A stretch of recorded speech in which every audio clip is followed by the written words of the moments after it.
Ah, seperti yang saya jelaskan tadi, statistik adalah kumpulan angka atau fakta ya, atau data kuantitatif. Nah, ini namanya data kuantitatif. Ada data kuantitatif, lawannya data kuantitatif adalah apa? Ada yang tahu? Kualitatif ya. Ada kuantitatif, ada kualitatif. Apa itu kualitatif? Tatif.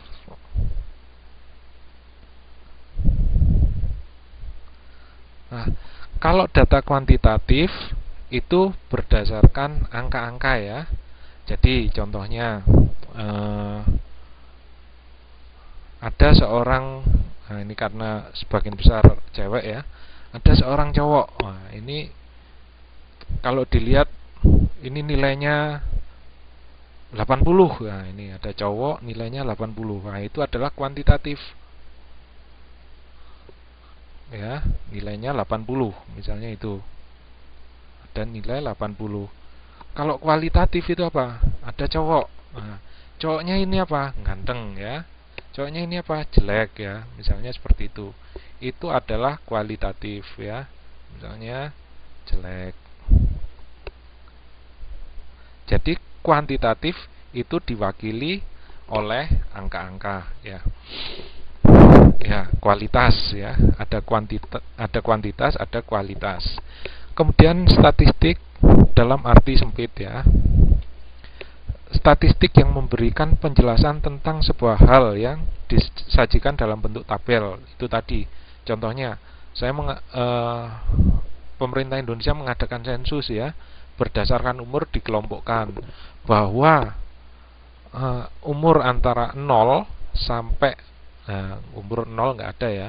Jadi 0, berapa satu berapa berapa berapa detik gitu ya. Paling nggak setelah lahir dihitung, anggap aja 0, berapa, tapi saya tulis 0 sampai 10 tahun. Itu ada berapa tadi? 13 juta ya. Misalnya ini juta. Kemudian yang 10 sampai 20 adalah misalnya 50 juta.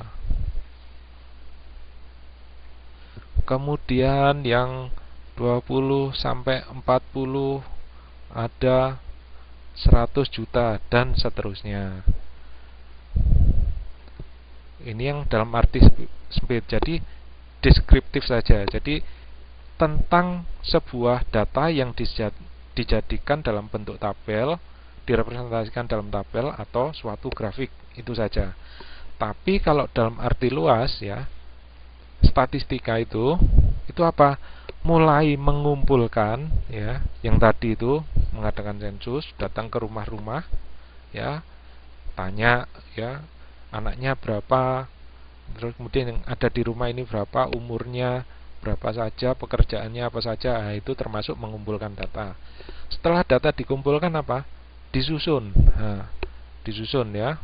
Karena kalau ada data penduduk Indonesia, tapi itu data mentah. Maksudnya data mentah itu ya ada nama, misalnya Arif Kurniawan ya, lahir Surabaya dan seterusnya dan seterusnya. Kemudian siapa lagi dan seterusnya dan seterusnya. Kalau itu banyak sekali, ada kumpulan data seperti itu tidak ada artinya ya. Karena kalau datanya besar, itu membacanya juga sulit ya. Kalau kita mempunyai data tapi kita tidak bisa mengolah ya, nggak ada gunanya data itu. Jadi setelah dikumpulkan apa? Disusun ya. Disusun ini nanti maksudnya dikelompokkan, misalnya dalam diklasterkan, dikelompokkan berdasarkan umur atau berdasarkan jenis kelamin dan seterusnya. Kemudian setelah itu apa? Disajikan ya, disajikan. Kemudian dianalisa ya, setelah disajikan ya disajikan misalnya dalam bentuk tabel, kemudian dalam bentuk grafik ya. Ini termasuk disajikan. Bandingkan dengan yang arti sempit tadi, cuman disajikan saja ya. Setelah itu apa? Dianalisa ya. Jadi ada grafik, ada tabel. Kesimpulannya apa? Nah, itu dianalisa. Nah, dan seterusnya. Kemudian hasilnya itu apa? Hasilnya digunakan untuk generalisasi populasi. Misalnya ini tadi ya, 0 sampai 10 13 tahun, 10 sampai 20 50 tahun, 20 sampai 40 100 tahun. Kemudian umur 40 sampai 50 misalnya sampai 60 berapa ya? 50 juta misalnya. Kemudian umur 60 tahun ke atas ya, 60 sampai enggak tahu, sampai enggak tentu. Nah, sampai mungkin 100 tahun atau berapa. Itu misalnya 200 juta. Wah, ini apa ini kesimpulannya? Nah, kesimpulannya bahwa penduduk dalam suatu negara itu adalah banyak yang tua-tua semua ya. Karena 200 juta sendiri adalah penduduk 200 juta sendiri adalah penduduk dengan umur 60 tahun. Nah, itu digunakan untuk menggeneralisasi populasi. Jadi, setelah dikumpulkan, disusun, disajikan, dianalisa ya, kemudian direpresentasikan dalam suatu gambar. Oh, dilihat ternyata grafiknya ya berdasarkan umur ya, misalnya ini ada grafik itu. Wah, pertama gini, tapi kan seharusnya umur yang 60 tahun ke atas itu kan tambah sedikit. Oh, ternyata dia tambah banyak sekali. Oh, dari gambar ini ternyata bahwa penduduk itu adalah penduduk negara itu sebagian besar adalah penduduknya tua-tua ya.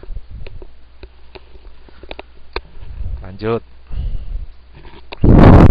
Nah, ini kenapa butuh statistik ya? Karena dibutuhkan penyajian informasi yang dapat dimengerti ya. Itu tadi. Data saja juga nggak ada gunanya ya. Banyak data bukan berarti misalnya ada suatu perusahaan ya. Suatu perusahaan itu kan mesti biasanya ada ada bagian yang mengamati pasar ya. Baik itu untuk produknya dia sendiri atau produk dari kompetitornya, dari saingannya ya. Dia dapat ya, kan biasanya suatu perusahaan besar ya, anggap saja Samsung ya. Samsung kan sudah kita ketahui saingan sama Apple ya.